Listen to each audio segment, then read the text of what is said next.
Hello, I'm Marie Burns, and I would like to talk with you today as a continuation of my first blog, The Terror of Inheriting a Mess, and this is part 2. I figured what better time to complete this topic series than October, which is National Estate Planning Awareness Month. Based on your feedback and some sharing of stories from the part 1 blog, this blog is going to share some of your stories, your tips, and your encouragement for those who have already experienced inheriting a mess. Let's start with a couple of stories. One 60andMe reader forewarned that you often can't count on the decedent's spouse for any help.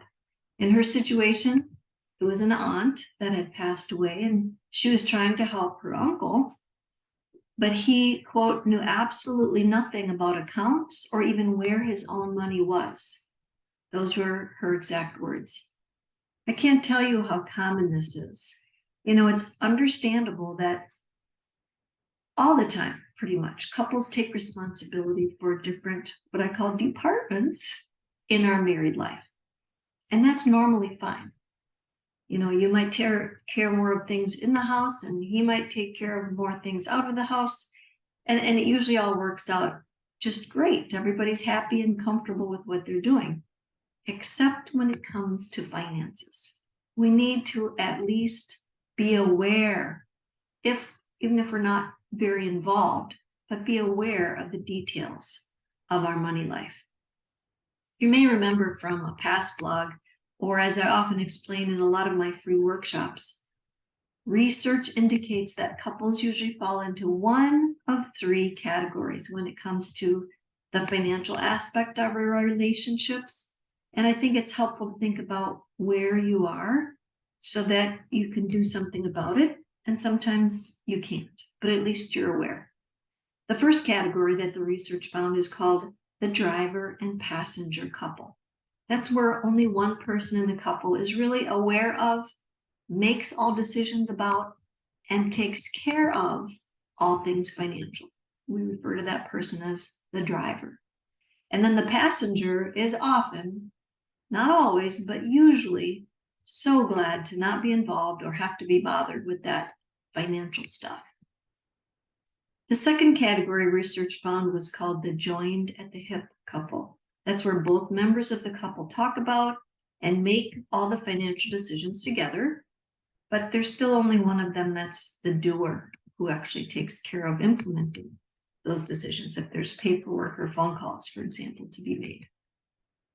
And the third category research found is called the divide and conquer couple. They're very similar to the joined at the hip couple. Both make decisions, talk about everything, but then they split the duties. So each one is acting on implementing at least some of the decisions.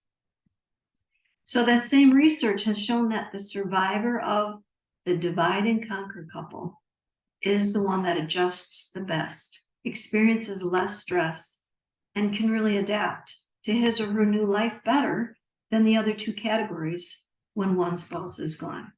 Which makes sense when we think about it, because the survivor in that case is only taking on 50% more of the responsibilities versus 100% of the potentially unfamiliar duties and decisions in those other 2 categories. One woman I know, her name is Charlotte Fox. She's an author.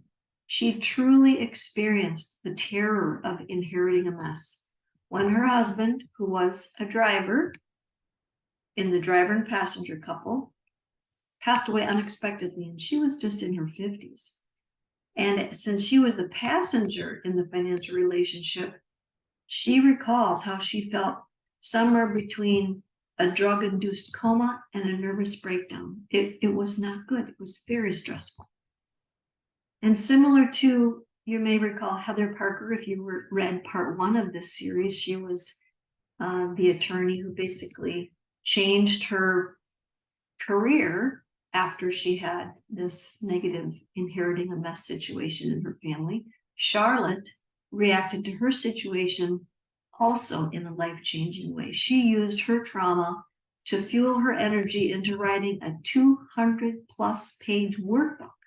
It's called And Then There Was One, so she could help others avoid or survive what she experienced. She wrote the book with an invitation to readers and attendees at her workshops to hold her hand as she walks you through it all. One reader that she quoted in her book commented, "Your husband would be so proud of you." So a couple of other tips that from you readers from 60andMe have shared from the last block. One is recommending hiring help. A second set of eyes, whether it's a professional in the industry or otherwise, really can help you avoid missing things that you may either not know about or you just flat out might not see it, especially if you're experiencing any kind of brain fog, which is very common and very normal after losing a loved one. So moving forward on steps that need to be taken, even though they're very difficult, but with an accountability partner involved, can definitely feel less overwhelming. And whether you have help or you're tackling this alone, another reader suggested that setting up what she called project management steps can be a big help in focusing on getting one thing done each day. Breaking seemingly endless tasks down to smaller, more manageable bites over time is truly the best way forward. A lot of quotes came in the comments, slowly but surely clearing it away, or slow and steady were the exact phrases that women kind of kept commenting on after the part 1 of this blog. And they're so right. We definitely feel more likely to have progress and not get discouraged along the way when we can remember it does not have to be done all in one day.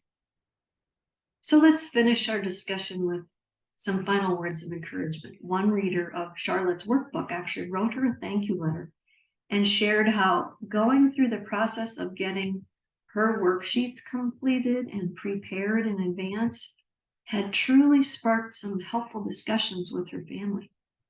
Charlotte's motto today is very similar to what I believe, and that's that the time to discuss your end-of-life plans and wishes is now.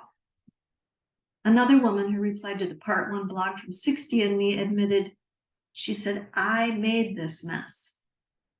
By not taking action to organize, express wishes, put things in writing, or correctly title assets or update beneficiaries, she must be experiencing how you can end up leaving yourself or your family with a preventable terror experience." So my final encouragement is to get yourself a checklist and get started. Whether you prefer short bullet points in a book, I have links to books, check it out. Or maybe you prefer paperless, electronic, you like to do it on the computer. I have a link to an electronic bundle of checklists. Or maybe you are like Charlotte and you would do better with a fill-in-the-blank workbook. There's a link to her book too, as an example. But pick the one that you're most likely to actually do. Too often, we don't take action on things until we've experienced a traumatic event. Ask yourself, what is going to prompt you to get financially organized if you're not already with your estate planning? Or maybe you already have. So what motivation can you share with our community? Let's have a conversation and help each other.